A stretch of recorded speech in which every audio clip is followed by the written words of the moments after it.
17 years of journey வந்துட்டு இன்னைக்கு கடைசியில் முடிவுக்கு வந்திருக்கு guys. Stephen Fleming and CSK are officially parted ways. இன்னைக்கு வீடியோவில் எனக்கு தெரிஞ்ச அதுதான் ரொம்ப ஒரு எமோஷ்னலான செக்மெண்ட்டாக இருக்கும்னு நினைக்கிறேன்.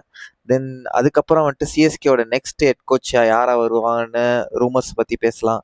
அண்ட் தென் டீம் இந்தியாவோடைய இங்கிலாந்து சீரீஸ் டிசப்பாயின்மெண்ட்டையும் பேசலாம் கைஸ். இப்போ வந்துட்டு சிஎஸ்கேனா டோனிக்கு அப்புறம் வந்துட்டு இன்னும் ஒரு பேர் கண்டிப்பாக ஞாபகம் வரோன்னா அது ஸ்டீஃபன் ஃப்ளமிங் தான்.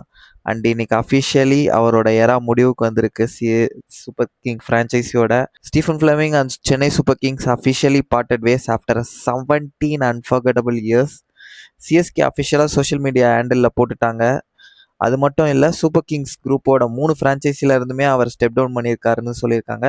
லைக் மியூச்சுவலாக பேசி அவங்க 2 பேரும் ஒரு அக்ரிமெண்ட்டுக்குள்ள வந்து அதுக்கடுத்த ஸ்டீஃபன் ஃப்ளமிங் வந்துட்டு ஸ்டெப் டவுன் ஆயிருக்காரு. ஆனஸ்ட்லி ஸ்பீக்கிங் கைஸ், என்ன ஒரு journey. 5 IPL trophies, 2 champions league T20 titles, 12 play off qualification. இது நார்மலான அச்சீவ்மெண்ட்டே இல்லை. ஐபிஎல் ஹிஸ்ட்ரியில் கிரேட்டஸ்ட் கோச்சஸ் லிஸ்ட்டு எடுத்தால் எந்த எரால பார்த்தாலுமே கண்டிப்பாக ஸ்டீஃபன் ஃப்ளமிங்கோட நேம் அதில் டாப்பில் இருக்கும். வின்னிங் மட்டும் அவருடைய ஐடென்டிட்டி கிடையாது, சிஎஸ்கே கல்ச்சரை க்ரியேட் பண்ணதில் அவர் ஒரு மேஜர் பார்ட்டு. ஏன்னா அவர் வைக்கிற பிளேயர்ஸ் மேலே ட்ரஸ்ட்டு, காமான leadership, action strategy, squad building, like டோனிக்கு எவ்வளோக்கு எவ்வளோ இதில் இம்பார்ட்டன்ஸ் இருக்கோ அதுக்கு ஈக்குவலாக வந்துட்டு ஸ்டீஃபன் ஃப்ளமிங்கும் இதோட ஒரு பெரிய ரோலை ப்ளே பண்ணார். இதுக்கெல்லாம் ஃப்ளெமிங் தான் ஒரு பேக் போன் மாதிரி இருந்தாலும் இவ்வளோ வருஷம் சென்னை சூப்பர் கிங்ஸோட ஃப்ரான்ச்சைஸியில். தென் டோனியோட ஃப்ளெமிங் பார்ட்னர்ஷிப் வந்துட்டு அது ஐபிஎல் ஹிஸ்ட்ரியிலே one of the greatest combination. பர்சனலாக எனக்கு வந்துட்டு சிஎஸ்கே ஜெர்சியில் ஃப்ளெமிங் டக் அவுட்டில் உட்கார பார்க்க முடியாதது யோசிக்கும் போது கொஞ்சம் எமோஷ்னலாக தான் இருக்குது. But all we can say thank you Fleming for everything you did for Chennai super கிங்ஸ்ன்னு தான் நம்ம சொல்லணும். Like one of the greatest coaches. எனக்கு தெரில இதுக்கப்புறம் வந்துட்டு சென்னையில் இந்த மாதிரி ஒரு லெகசி யாராவது கிரியேட் பண்ண முடியுமான்னு. But we have to say thanks for Fleming for given us unforgettable memories. Thank you Fleming. Then இப்போ பிக்கஸ்ட் கொஷின் என்னன்னா, நெக்ஸ்ட் சிஎஸ்கேயோட ஹெட் கோச் யாரு? கரண்ட் ரிப்போர்ட்ஸ் படி வந்துட்டு லைக் ராகுல் டிராவிடும் ஹேமந்த் பதானியும் தான் சொல்கிறாங்க. ஏன்னா சிஎஸ்கே மேனேஜ்மெண்ட் வந்து ஒரு இந்தியன் கோச் ஆப்ஷனாக சீரியஸாக கன்சிடர் பண்ணிகிட்டு இருக்காங்க. ரிப்போர்ட்ஸ் ஏன் அப்படி சொல்லுதுன்னா, இப்போ வந்துட்டு கரண்ட் ஐபிஎல் ட்ரெண்டை பார்த்தா இந்தியன் கோர் பிளேயர்ஸை டெவலப் பண்ணுறது தான் ரொம்ப முக்கியமாக இருக்குது.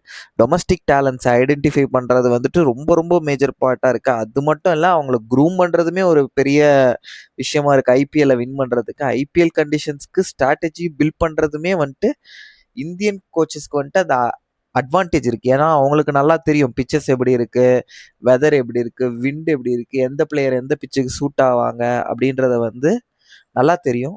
ப்ளஸ் நம்ம ராகுல் டிராவிடை பற்றி பேசும்போது அவரோடைய எக்ஸ்பீரியன்ஸ் வந்துட்டு சிஎஸ்கேக்கு நல்லாவே ஹெல்ப்ஃபுல்லாக இருக்கும். ஏன்னா அவர் இந்தியா ஏ கோச் பண்ணியிருக்காரு, என்சிஏல பார்ட்டாக இருந்திருக்காரு, அண்டர்-19 டீம் கோச் பண்ணியிருக்காரு, இந்தியா சீனியர் டீம்ஸ் கோச் பண்ணியிருக்காரு. ஏன்னா இந்தியாவோட சீனியர் டீமில் T20 வேர்ல்டு கப் அடிக்கும் போது ஹெட் கோச்சாக இருந்திருக்காரு. வேற எல்லா லெவல் சக்ஸஸையும் அச்சீவ் பண்ணியிருக்காரு. அதுவும் இல்லாமல் அவரோட ரெக்கார்டை பற்றி தெரியும். யங் பிளேயர்ஸை டெவலப் பண்ணுறதுல அவர் எக்ஸ்பர்டைஸ் வேற லெவலு. ஆனால் இப்போதைக்கு எதுவுமே அஃபிஷியல் கன்ஃபர்மேஷன் கிடையாது. லைக் சிஎஸ்கே இதெல்லாம் வந்துட்டு ரூமர்ஸ் தான். லைக் ஹேமந்த் பதானிக்கிட்டேயும் பேசிகிட்டு இருக்காங்கன்ற மாதிரி ராகுல் டிராவிட்க்கு வந்துட்டு நம்ம சீசன் எண்ட் அப்பயே வந்துட்டு இந்த ரூமர் வந்துச்சு. லைக் ராகுல் டிராவிட் வந்துட்டு சிஎஸ்கேயோட ஹெட் கோச் ஆகிறதுக்கு சான்சஸ் இருக்குது அப்படின்னு நெக்ஸ்ட் இயரு. பட் ஆனால் அதுக்கப்புறம் கிரிக் பஸ்ஸில் ரிப்போர்ட் பண்ணியிருந்தாங்க லைக் இந்த மாதிரி ஃப்ளெமிங் தான் அடுத்த வருஷம் இருக்க போகிறாரு. நானும் பர்சனலாக அதை தான் நினச்சேன், கரெக்டாக இருக்கும் அப்படின்னு. பட் ஆனால் சிஎஸ்கே மேனேஜ்மெண்ட் வந்துட்டு வேறு டெசிஷன் எடுத்துட்டாங்க. இப்போ சிஎஸ்கே மேனேஜ்மெண்ட் வந்துட்டு ஃபைனலாக யாரை ட்ரஸ்ட் பண்ண போகிறாங்க, அதாவது நெக்ஸ்ட் ஹெட் கோச்சா அப்படின்றத தான் பார்க்கணும். இந்த நெக்ஸ்ட் சீசனில் வந்துட்டு என்ன நடந்தாலும் நம்ம எதுவுமே வந்துட்டு அந்த கோச்சை ப்ளேம் பண்ணக்கூடாது கைஸ். ஏன்னா இது வந்துட்டு வேற ஒருத்தர் பண்ண டீமு, வேற ஒருத்தங்க செஞ்ச குக். அது அந்த குக்கிங்க்கு வந்துட்டு நம்ம இன்னொரு செஃப்பை வந்துட்டு லைக் அதுக்கான ரெஸ்பான்சிபிலிட்டி எடுத்துக்க சொல்ல முடியாது. ஸோ நம்ம வந்துட்டு மெகா ஆக்ஷனுக்கு அப்புறம் தான் அந்த ஹெட் கோச்சை நம்ம வந்துட்டு கொஸ்டின் பண்ண ஆரம்பிக்க முடியும். லைக் அவங்க வந்துட்டு எவ்வளோ அவங்களோட டீமை எடுத்து அந்த கோரை எப்படி பில்ட் பண்ணுறாங்கன்றதான் இருக்குது. ஸோ நெக்ஸ்ட்டு வந்துட்டு இப்போ டீம் இந்தியா சைடுக்கு வரலாம் கைஸ். அன்ஃபார்ச்சுனேட்லி இங்கிலாந்து கம்ப்ளீட்டாக ஒயிட் வாஷ் பண்ணிட்டாங்க. சீரீஸ் ஃபுல்லாகவே இங்கிலாந்து டாமினேட்டிங் தான்.